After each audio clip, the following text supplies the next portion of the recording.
Hello friends, स्वागत है आप सभी का स्पर्श पीएससी एजुकेशन सेंटर के इस ऑनलाइन वीडियो क्लासेस प्रोग्राम में। आज हम अपने मेंस वीडियो सीरीज का नया चैप्टर या कहा जाए नया सब्जेक्ट है ना, मैथमेटिक्स स्टार्ट करने वाले हैं। यह जो मैथमेटिक्स का पार्ट है ये आपके पेपर 4 के भाग 2 के अंतर्गत सम्मिलित है, यानी कि प्रश्न पत्र 4 के पार्ट 2 के अंतर्गत यह आता है। सेकेंड डे आप इसका एग्जाम देते हैं, है ना, अभी तक के जो है कि सीजीपीएससी के सिलेबस के अकॉर्डिंग। इस पार्ट में आपको गणित के साथ साथ रीजनिंग यानी कि तार्किक योग्यता की सिलेबस भी इंक्लूडेड रहती है। तो तार्किक योग्यता वाली जो सब्जेक्ट है वो साकेत चंद्राकर सर आप लोगों के लिए ले ही रहे हैं, है ना। इसी के साथ साथ वो कक्षा संचालित हो रही है, आप वो वीडियो लेक्चर भी साथ में देख सकते हैं। आपका पूरा का पूरा जो पेपर 4 पार्ट 2 है वो इसके साथ तैयार होगा, है ना। रीजनिंग के उसमें कुछ कम ही टॉपिक होते हैं, मैथ्स थोड़ा सा ज्यादा होता है, वेटेज थोड़ा मैथ्स का ज्यादा है ना। हम ये देख रहे हैं कि यदि मैं यहाँ पर आपके लिए मेंस की कक्षाएं लेकर के आ रहा हूं तो आप प्री जो है कि अच्छे से पढ़ ही चुके होंगे, है ना, तभी तो आप मेंस पढ़ रहे हैं, मेंस तक पहुंच पाए हैं। तो प्री जब आप अच्छे से पढ़ चुके हैं तो मैं कई बार ऐसा उम्मीद रखूंगा कि जो गणित की जो बेसिक सी जो चीजें होती हैं, जैसे कि टेबल हो गया या स्क्वायर रूट निकालना हो गया, एलसीएम निकालना हो गया, ये सब आप लोगों को थोड़ा आता होगा, क्योंकि ये सब चीजें हम प्री में सिखाते हैं, है ना। वहां टेबल याद कराता हूं मैं, स्क्वायर निकालना सिखाता हूँ, स्क्वायर रूट निकालना सिखाता हूँ, उन सब का टेबल भी याद कराते हैं, है ना। स्क्वायर रूट का भी टेबल मैं आपको प्रोवाइड करता हूँ, याद कराता हूँ, 20-25 तक का स्क्वायर याद होना चाहिए, है ना। एलसीएम निकालना आना चाहिए, जैसे 4, 8, 12 लिख दिए तो उसका एलसीएम अब मैं यहाँ पर निकालते नहीं रहूंगा, है ना। लेकिन कई बार ऐसा होगा कि मैं आप लोग को गाइड करने के लिए थोड़ा सा बताऊंगा भी, है ना। ऐसा नहीं है कि पूरी तरीके से सब प्री में सीख के आओ, यहाँ केवल मैं ऊपर ऊपर का बताऊंगा, ऐसा नहीं है ना। हम पूरा पढ़ेंगे, अच्छे से पढ़ेंगे, लेकिन ये है कि आप लोग भी अपने आप को प्रिपेयर रखें बेसिक मैथमेटिक्स के लिए, ठीक है। यहां पर हम थोड़ा मैथ्स का अप लेवल एडवांस मैथ्स जो है कि पढ़ने वाले हैं। और इसमें आज का हमारा जो पहला टॉपिक है, जो आपके पेपर 4 के पार्ट 2 का जो पहला टॉपिक है वो है परिमेय संख्या। वहां पर क्या लिखा रहता है, परिमेय संख्याओं का जोड़ घटाव, गुणा भाग, और किसी दो परिमेय संख्या के बीच में 2-3 परिमेय संख्या निकाल के बताओ, तो वो सब हम यहाँ पर अपने पहले टॉपिक के साथ करने वाले हैं। चलिए शुरू करते हैं। हमारा पहला टॉपिक क्या है, रैशनल नंबर यानी कि परिमेय संख्या। तो परिमेय संख्या जानने से पहले हमें यह देखना होगा कि भैया संख्या क्या होता है और संख्याओं को हम किस प्रकार से वर्गीकृत यानी क्लासिफाइड करते हैं। तो जो संख्याएं होती है वो सम्मिश्र संख्याओं से शुरुआत होती है, जिसे हम कुछ इस प्रकार लिख सकते हैं, a प्लस आयोटा b। ये एक सम्मिश्र संख्या है। इस सम्मिश्र संख्या में क्या है हमारे पास, मिक्स नंबर में क्या है हमारे पास, a। ये a का मतलब होता है वास्तविक संख्या और ये आयोटा का मतलब होता है काल्पनिक संख्या, है ना, काल्पनिक संख्या। इस काल्पनिक संख्या को इंग्लिश में क्या कहते हैं, इमेजिनरी नंबर, ठीक है। क्या संख्या है, इमेजिनरी संख्याएं, इमेजिनरी नंबर, ठीक है। तो जहां आयोटा का पार्ट लग जाता है वो काल्पनिक संख्या हो जाती है। तो आप लोग के लिए एक बहुत अच्छी बात यह है कि पूरे पीएससी में आपको काल्पनिक संख्या नहीं पढ़नी है ना। पूरे पीएससी में आपको काल्पनिक संख्याओं से रिलेटेड कोई भी क्वेश्चन नहीं आता, नहीं पढ़नी, खत्म, ठीक है। अब बात आती है वास्तविक संख्याओं की। तो वास्तविक संख्या क्या होती है, रियल नंबर क्या होते हैं, जितने भी एग्जिस्टिंग जो भी नंबर है हमारे आसपास वो सब जो है कि रियल नंबर है, वास्तविक संख्या है। और इसका वर्गीकरण कैसे होता है, 2 प्रकार से। पहला तो हो गया परिमेय संख्या, दूसरा हो गया आपका अपरिमेय संख्या, यानी कि रैशनल नंबर और इरेशनल नंबर, ठीक है। चलिए, तो परिमेय संख्या क्या होती है, आ गए ना हम हमारे टॉपिक में, परिमेय संख्या, ठीक है। परिमेय संख्या क्या होती है, परिमेय संख्या वो संख्याएं होती हैं जिन्हें हम p/q के टर्म में क्या कर सके, डिनोट कर सके, p/q के रूप में विभक्त कर सके, और जहां q जो है वो नॉट इक्वल टू 0 होना चाहिए। q कभी भी 0 के बराबर नहीं हो सकता। यदि मैं p/q लिख रहा हूं तो q कभी भी 0 के बराबर नहीं हो सकता, तब उसे हम परिमेय संख्या कहते हैं, ठीक है। Q जो है 0 के बराबर नहीं हो सकता, P हो सकता है। ठीक है, तो परिमेय संख्या के एग्जाम्पल क्या हो जाएगा, 1/2, 7/9 है ना, 0, -1/9 या 7, कुछ भी लिख लो, है ना। इस प्रकार से जितनी भी संख्या है वो परिमेय संख्या कहलाती है।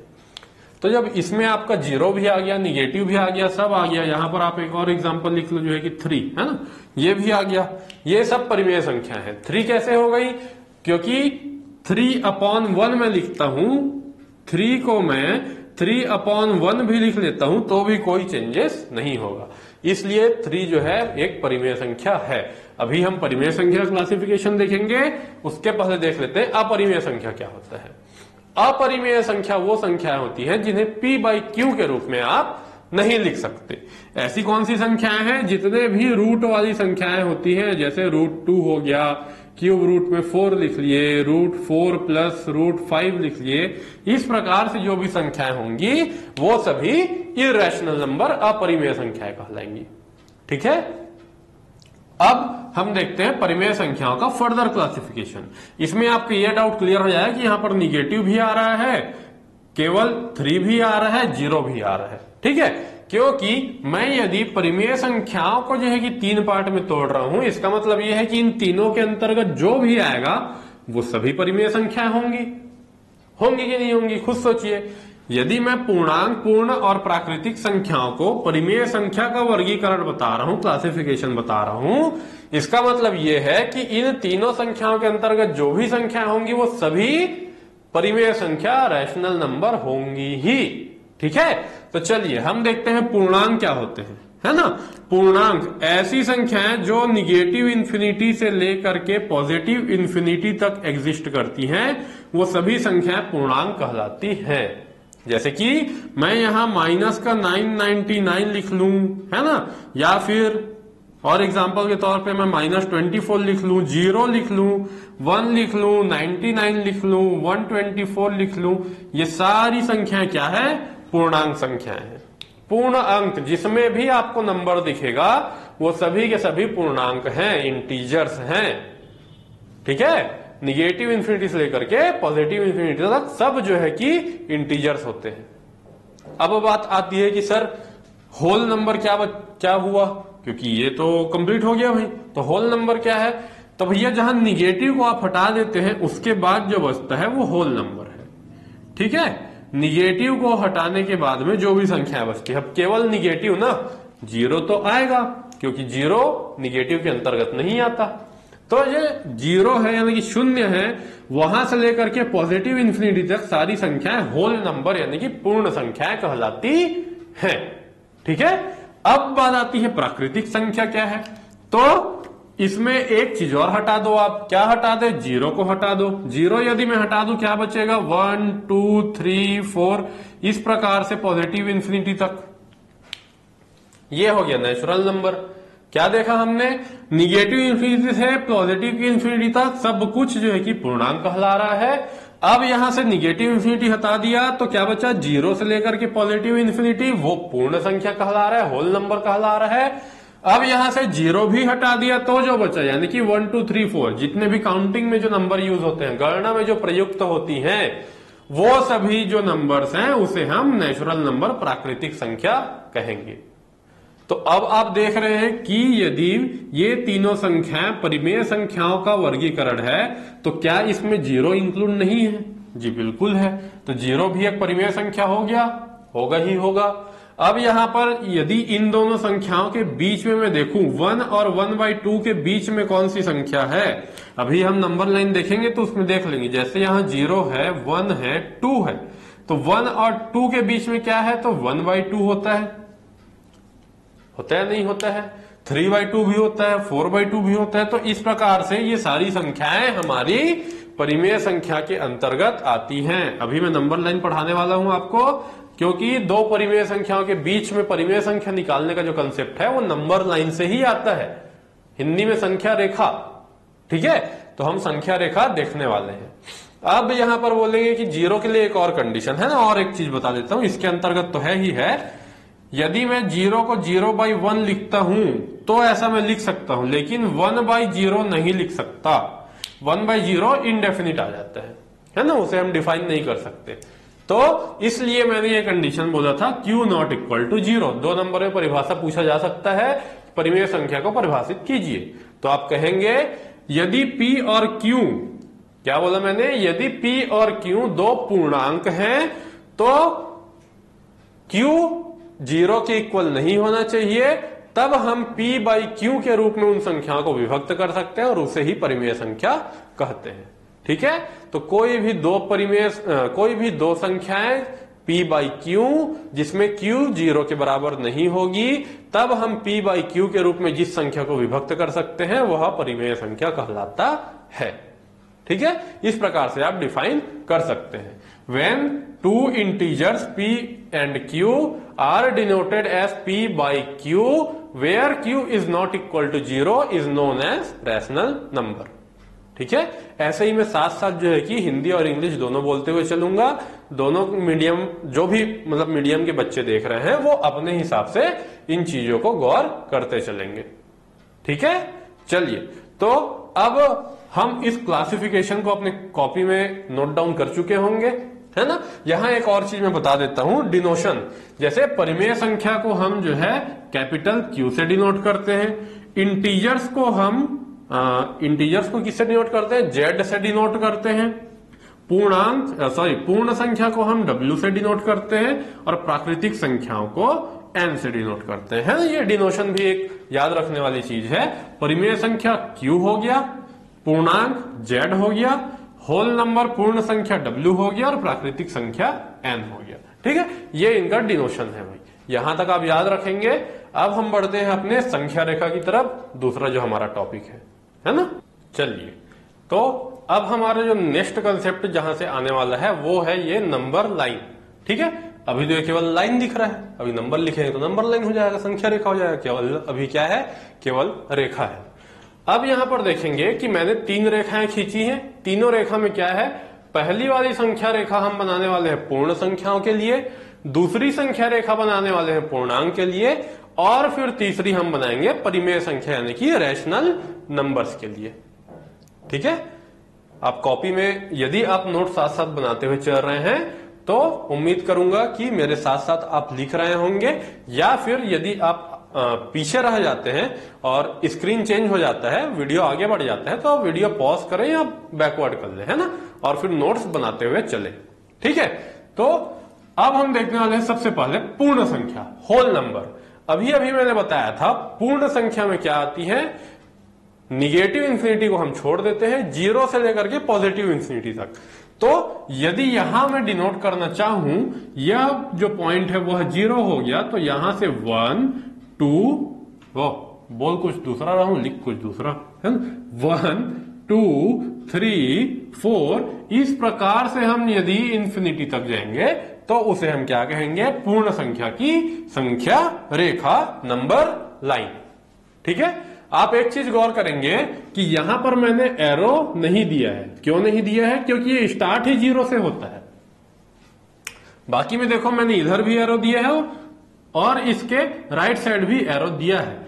इधर एरो है क्योंकि ये पॉजिटिव इंफिनिटी तक जाएगा, लेकिन यहां ये 0 से ही स्टार्ट हो रहा है, इसलिए मैंने यहां एरो नहीं दिया है। ठीक है, मैथ्स में हर एक छोटी छोटी चीज की वैल्यू होती है ना, मतलब होता है ना, वरना प्लस माइनस में ही बहुत लोगों का गलती हो जाता है। बचपन में हमसे भी होता था, आपसे भी होता रहा होगा। यदि नहीं होता या नहीं होता था तो बहुत ही अच्छी बात है भाई, है ना, वरना प्लस माइनस में मिस्टेक होने का चांस बहुत ज्यादा रहता है। ठीक है, चलो, तो अब देखते हैं हम पूर्णांक संख्या रेखा। पूर्णांक के लिए क्या होता है, आप सभी को पता है, इसमें क्या आता है, माइनस इंफिनिटी से लेकर के प्लस इंफिनिटी तक पूरी की पूरी संख्या है ना।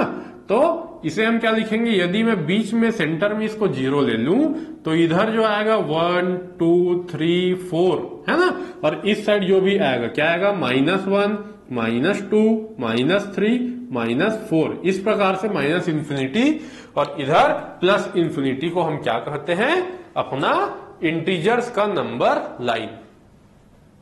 ठीक है भाई, ये हो गया। आप इसको बहुत ही अच्छे तरीके से बराबर डिस्टेंस लेते हुए बनाए, मेरे यहाँ पर डिस्टेंस कम ज्यादा हो गया, उससे कोई प्रॉब्लम नहीं होगा, है ना। प्रॉब्लम कहाँ होता है वो मैं बताते चलूंगा।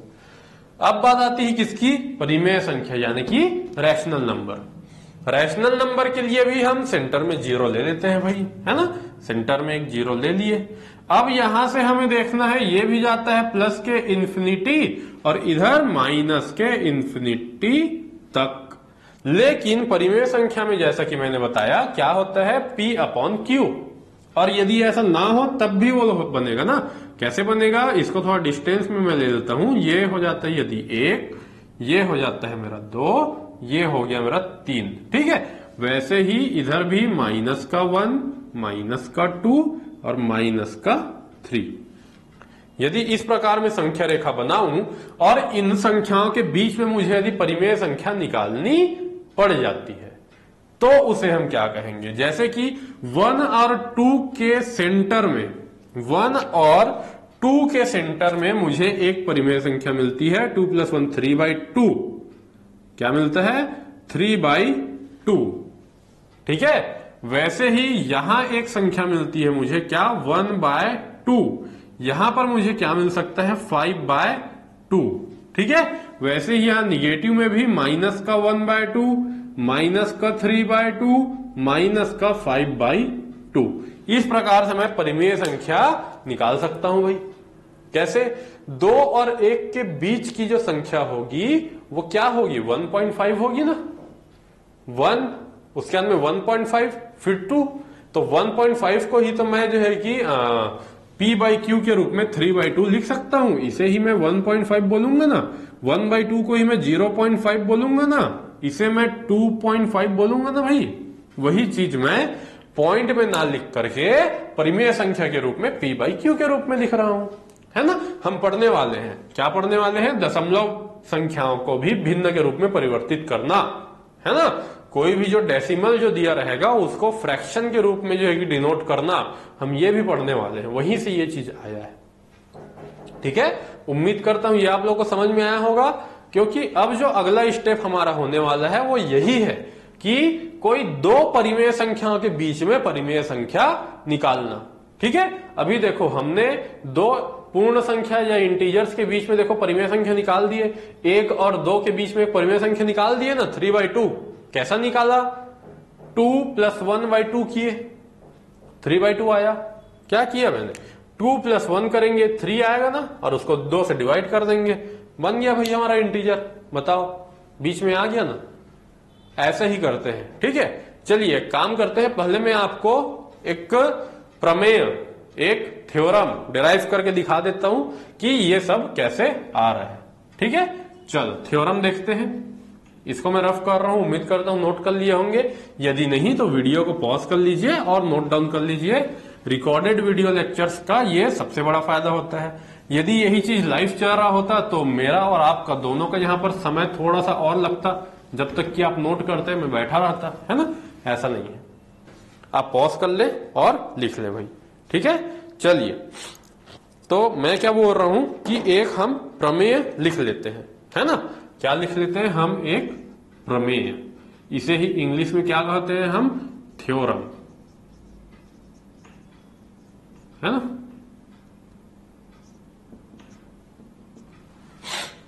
तो हमारा प्रमेय कहता है कि 2 परिमेय संख्याओं के बीच एक अन्य परिमेय संख्या होती है, ठीक है। क्या कहा मैंने, 2 परिमेय संख्याओं, अब यहां एग्जाम्पल के साथ लेते हैं, मतलब कि सपोज कर लेते हैं 2 परिमेय संख्याओं A व B के बीच अन्य परिमेय संख्याएं होती है, ठीक है। इंग्लिश में इसी थ्योरम को हम क्या कहेंगे, between 2 rational number A and B there is another rational number, है ना। क्या कहा मैंने, between 2 rational number A and B there are other rational number exist. ठीक है, ये हो गया भाई। ये हमने एक लाइन बोल तो दिया कि किसी भी दो परिमेय संख्या, दो रैशनल नंबर के बीच में बहुत सारी और भी रैशनल नंबर होती है। ठीक है, अब इसे हम प्रूफ करके दिखाएंगे। कैसे प्रूफ करेंगे, चलिए देखते हैं, है ना। तो यहां पर यदि मैं इस प्रमेय को, इस थ्योरम को प्रूफ करने जाऊं, मैं क्या कहता हूं कि ए जो है वह छोटी है बी से। मान लेते हैं, मानने में क्या जा रहा है ना। दो परिमेय संख्या, जाहिर सी बात है, कोई एक बड़ा होगा, कोई एक छोटा होगा। मैं देख लेता हूं कि ए छोटा है भाई बी से। ये जो बीच में जो चिन्ह लगाया हूं उसका यही मतलब निकल रहा है, बी बड़ा है, ए छोटा है। ठीक है, चल, तो इसे यदि मैं थोड़ा सा आगे एक्सपांड करता हूं, मैं ये कहता हूं कि यदि मैं इस ए में एक और ए जोड़ देता हूं, इस बी में भी एक और ए जोड़ देता हूं। हम ऐसा मैथ्स में कर सकते हैं ना, इसे समवर्क नियम कहते हैं, है ना। तो इसके तहत क्या कर रहा हूं मैं, इस साइड भी ए, इस साइड भी ए जोड़ रहा हूं। दोनों साइड करना पड़ेगा ना, एक ही साइड ए नहीं जोड़ सकता। ठीक है, तो इधर भी ए जोड़ दिए, इधर भी ए जोड़ दिए। ए प्लस ए आपका क्या हो जाना है, 2a हो गया, और ये क्या हो गया, b प्लस ए हो गया। यदि इस 2 को मैं दूसरे साइड भेजूं, क्या कहला जाएगा, a, और ये क्या हो जाएगा, b plus A divided by 2। ठीक है, ये ले लो आप इक्वेशन नंबर 1। क्या ले लिया हमने, इक्वेशन नंबर 1, है ना। यही प्रोसेस एक बार और करते हैं। क्या देखा था हमने कि a छोटा है b से। अब इस बार मैं यदि दोनों साइड b जोड़ दूं, क्या जोड़ दूं, दोनों साइड b जोड़ देता हूं। ठीक है, सॉरी, b प्लस बी होगा ना, यहां पर b प्लस बी हो गया, है ना। यहां पर देखो दोनों साइड मैंने पहले a जोड़ा, अब मैं दोनों साइड यदि b जोड़ देता हूं, क्या मिलेगा मुझे, a प्लस बी, और यहां क्या हो जाएगा, 2b हो जाएगा भाई। यदि उस 2 को इधर भेज दूं तो क्या हो जाएगा, a प्लस बी बाय 2, और ये हो गया b। अब यहां आप देखिए एक चीज, इक्वेशन नंबर 1 और इक्वेशन नंबर 2 से, कि ये जो संख्या आई है b प्लस ए बाई 2, इसे मैं a प्लस बी बाई 2 भी बोल सकता हूं ना। ये क्या है, a से बड़ी है, वही दिख रहा है ना। देखो यहां मैं बोल रहा था a से बड़ी है b, वैसे ही a से बड़ी है a प्लस बी बाई 2। और यहां आप इक्वेशन 2 में देखेंगे तो a प्लस बी बाई 2 जो है वो b से छोटी है कि नहीं है। देखो अभी एकदम मैजिक सा दिखने वाला है आपको भाई। मैं क्या बोल रहा हूं, a से छोटा है a प्लस बी बाई 2 और b से बड़ा है a प्लस बी बाई 2। हो रहा है कि नहीं ऐसा ही। यानी कि इन दोनों इक्वेशन को यदि मैं ऐड करूं, एक साथ लिखना चाहूं, तो मैं यहां से क्या लिख सकता हूं भाई, कि a से तो हो गया भाई बड़ा a प्लस बी बाई 2 एक ही इक्वेशन में, और b से हो गया छोटा। तो क्या इन दोनों के बीच में नहीं आ रहा है a प्लस बी बाई 2? आ रहा है या नहीं आ रहा है बताइए आप, है ना। ये हम थ्योरम डिराइव कर चुके हैं। क्या बोला मैंने कि देखो यही चीज को यहां लिखा हूं, और देखो इसी चीज को यहां लिखा हूं, बस बीच में 2 बार नहीं लिखना पड़ा क्योंकि संख्या एक ही है, a plus B by 2, a plus B by 2। तो यहां से क्या निकल करके आया कि a और b के बीच में a प्लस बी बाई 2 लाई करता है। a और b के मध्य में a प्लस बी बाई 2 क्या है, स्थित है। इसे ही हम क्या कह सकते हैं कि दो परिमेय संख्या a और b के बीच में एक अन्य परिमेय संख्या होती है। देखो है, यही तो डिराइव करना था, है ना। बचपन में ऐसा ही लिख करके नीचे में हम लिखते थे हेंस प्रूव्ड। ठीक है, तो ये हो गया भाई प्रूव्ड। ठीक है, ये सब चीज मैं कहां से बता रहा हूं, हाँ ये चीज मैं आपको बताना भूल जा रहा था। मेंस का जो सिलेबस है आपके पीएससी में, उस सिलेबस के अंतर्गत जितनी भी टॉपिक दी गई हैं वो सभी आपको सीजी बोर्ड के 9th और 10th की बुक में मिल जाएगा। ठीक है, सीबीएसई का मैं स्टडी नहीं किया हूं, और जितना किया हूं उसमें क्या मिला है मुझे कि सीबीएसई में बहुत सारा चीज एक्स्ट्रा दिया है। तो जो भी अभी मेंस का प्रिपरेशन कर रहे हैं आप सभी लोग, छत्तीसगढ़ बोर्ड का, है ना, कौन से बोर्ड का, छत्तीसगढ़ बोर्ड का कक्षा 9वीं और कक्षा 10वीं का जो है कि आप गणित की पुस्तक ले आइए, आपको सारा टॉपिक वहीं से मिलेगा। मैं ये जो परिमेय संख्या पढ़ा रहा हूं ये कक्षा 9वीं की पुस्तक से ही पढ़ा रहा हूं, क्योंकि उससे बाहर क्वेश्चन नहीं आता है और सारा बेसिक कंसेप्ट के साथ में हर एक चीज जो है कि आपके 9वीं के पुस्तक में 10वीं के पुस्तक में दिया है। हर टॉपिक को मैं बता दूंगा कि कौन सा 9th में मिलेगा, कौन सा 10th में मिलेगा। जैसे कि ये परिमेय संख्या आपको 9th में मिलेगा, चैप्टर नंबर 2। ठीक है, वहीं से ये सब चीज लिखा रहा हूं, ये चीज भी वहीं लिखा हुआ है, सब हम लोग बचपन में पढ़ चुके हैं, है ना। मेरे पास 2008 की भी पुस्तक रखी है, 2019 की भी पुस्तक रखी है, इन दोनों से ही हम पढ़ा रहे हैं और उसमें ये सारा चीज दिया हुआ है। अब यहां हम बोल चुके हैं कि दो परिमेय संख्याओं के बीच में अन्य परिमेय संख्या होती है, ये हमने प्रूफ कर दिया। अब हम देख लेते हैं वो क्वेश्चन जो आपके पीएससी में पूछे गए हैं या पूछे जा सकते हैं। वो क्वेश्चन क्या होते हैं कि कोई भी दो परिमेय संख्या दे दी गई होती है आपको और उनके बीच में बोला जाता है कि आप 2 या 3 या 4 जितनी भी परिमेय संख्या निकाल करके बताइए, है ना। यदि इसी थ्योरम में मैं एक एग्जांपल ले लूं जो कि मैं अभी अभी बताया था कि यदि मुझे बोला जाता है 1 व 2 के बीच परिमेय संख्या बताओ, मैं क्या करूंगा, a और b, है ना। यहां पर a का वैल्यू क्या हो गया, 1 हो गया, b का वैल्यू 2 हो गया। तो यहां से यदि मैं इस बीच की संख्या को निकालना चाहूं, क्या लिख सकता हूं, a प्लस बी बाय 2, यानी कि इसे क्या कह सकते हैं हम, 1 प्लस 2 बाय 2, यानी कि 2 प्लस 1 3 बाय 2। ये आपका आंसर हो जाएगा। हो गया ना, बहुत बढ़िया चीज। इसलिए हम बोलते हैं कि ऐसे हम जब भी बेसिक से पढ़ाएं उन चीजों को ध्यान दो, वहीं से आपका न्यूमेरिकल जो बनने वाला होता है। ठीक है, तो इस प्रकार से आपके क्वेश्चन आते हैं। ये क्वेश्चन भी आता है ना, 2 नंबर में ये क्वेश्चन भी आ जाता है।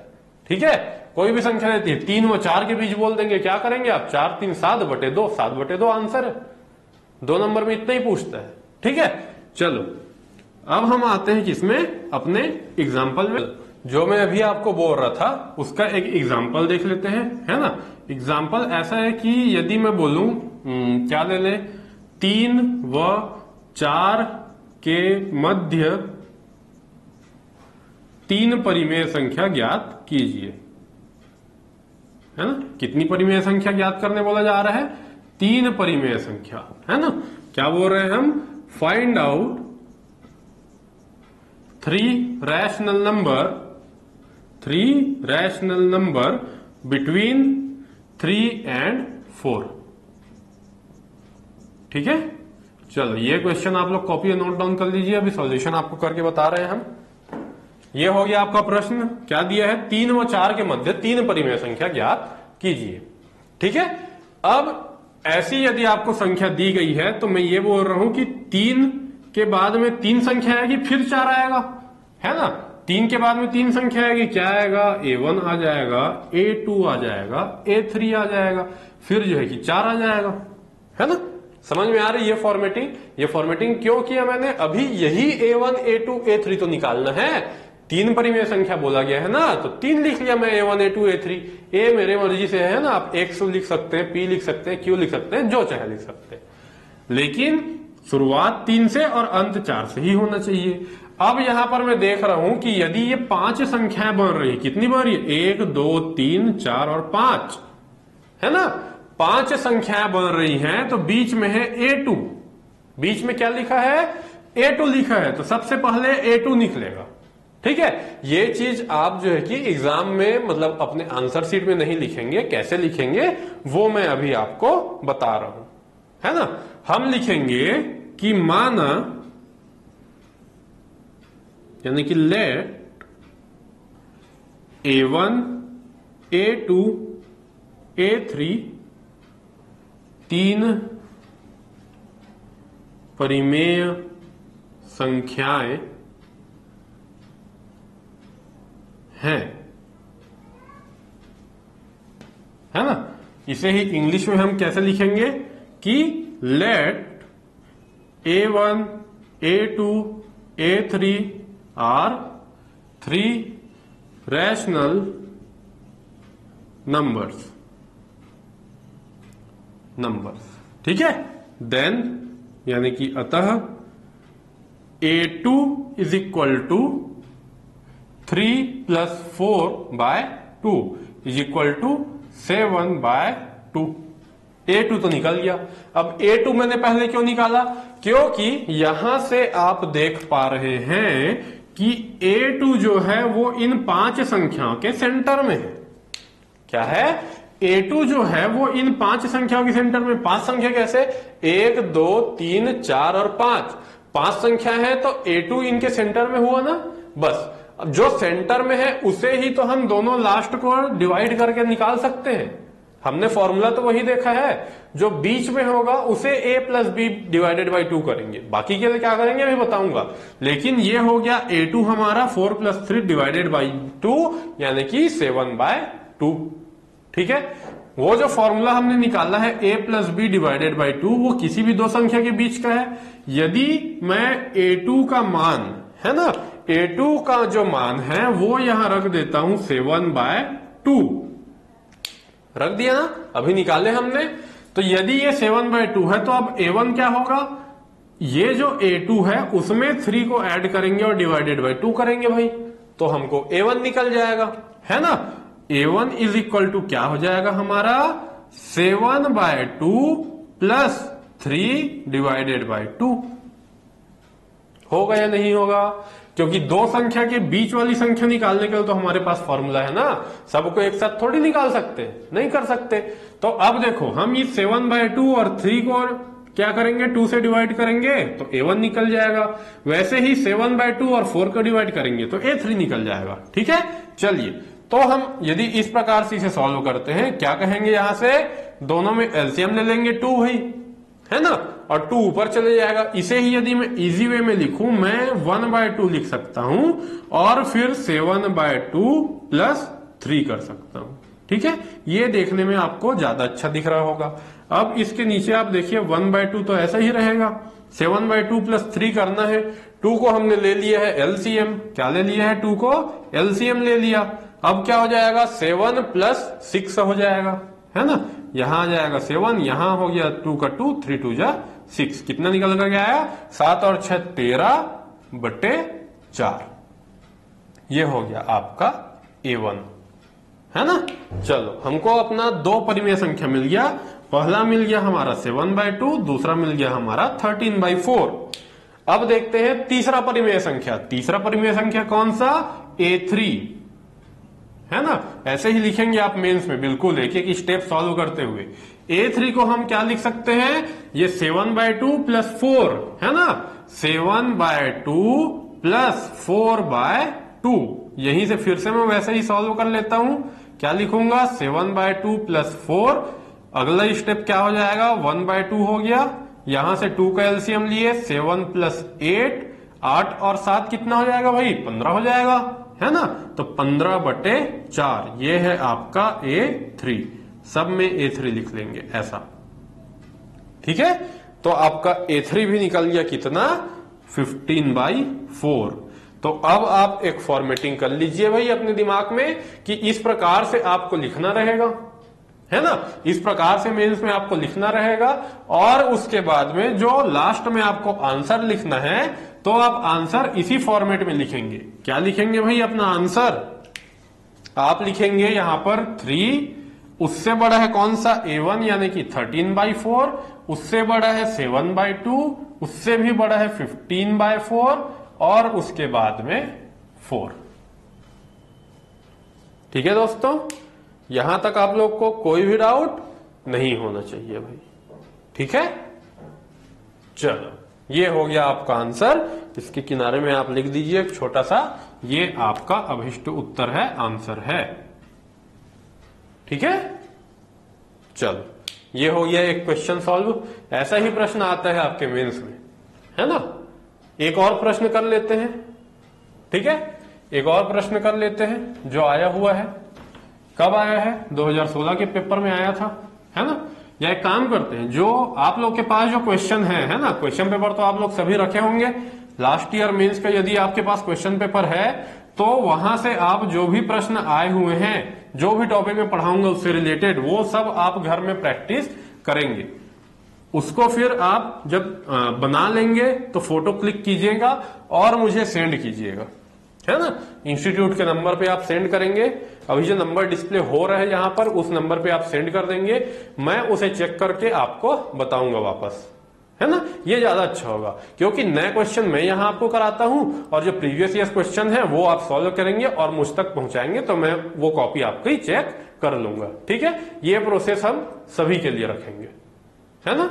अगला प्रश्न हम अपने अगले वीडियो में करेंगे। इस वीडियो तक आप सॉल्व कर करके देखिएगा।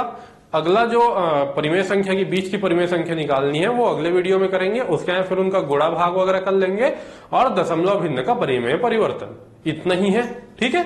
ये वीडियो को यहीं तक रखते हैं वरना वीडियो लंबा हो जाएगा, आप लोग भी पहले ही क्लास में परेशान हो जाएंगे, है ना। चलिए, तो इस वीडियो को अभी पूरा देखने के लिए धन्यवाद। मिलते हैं अगले वीडियो में।